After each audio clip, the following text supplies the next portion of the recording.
মাটনের জন্য আমি তেলের পরে জিরে দিয়ে নিলাম।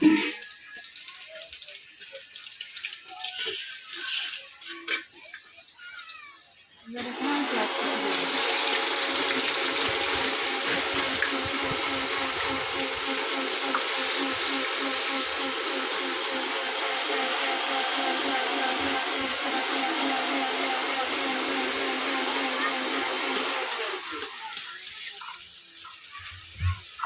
একটা ভাজা ভাজা হয়ে গেলে কষ করে দিচ্ছি।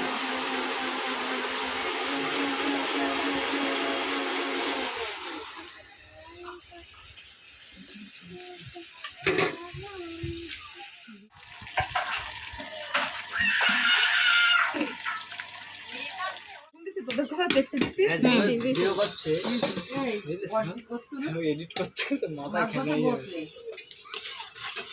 এখানে আমি মশলাগুলো সব দিয়ে দিয়েছি, আদা রসুন পেঁয়াজ জিরে টিরে যা দেওয়ার দরকার দিয়ে দিয়েছি। তো এই দেখো মিষ্টি দিতে ভালোবাসা, এটা হলো চর্বি, এই চর্বিটা সব ভিতরে যাবে।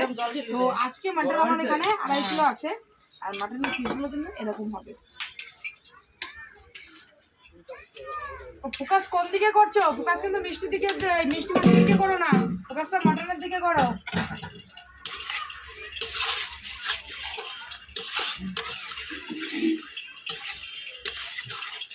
একদম লাল লাল ঝাল ঝাল মাটন কষা খাবে আর ঝাঁজে মরে যাবে। খাবে আর ঝাঁজে বাঙালি খাবি কি, ঝাঁজেই মরে যাবি। মরে গেলে তাহলে কি করে আসবে? মরবে না রে, আমার ভালোবাসাটাও উঠে চলে আসবে। সবাই অনেক ভালোবাসে আমাকে রে, অনেকেই আমাকে ভালোবাসে, আর অনেকেই মিষ্টি দিকে নিয়ে সমস্যা। তো সবার কাছে তো ভালোবাসা পাওয়া যায় না, সেটা তোরাও আমাকে বলিস মাসি, সবাই তোদেরকে ভালোবাসবে না রে। তোরা যখন কমেন্টগুলো দেখিস আমাদের, তো নিজেরও খারাপ লাগে।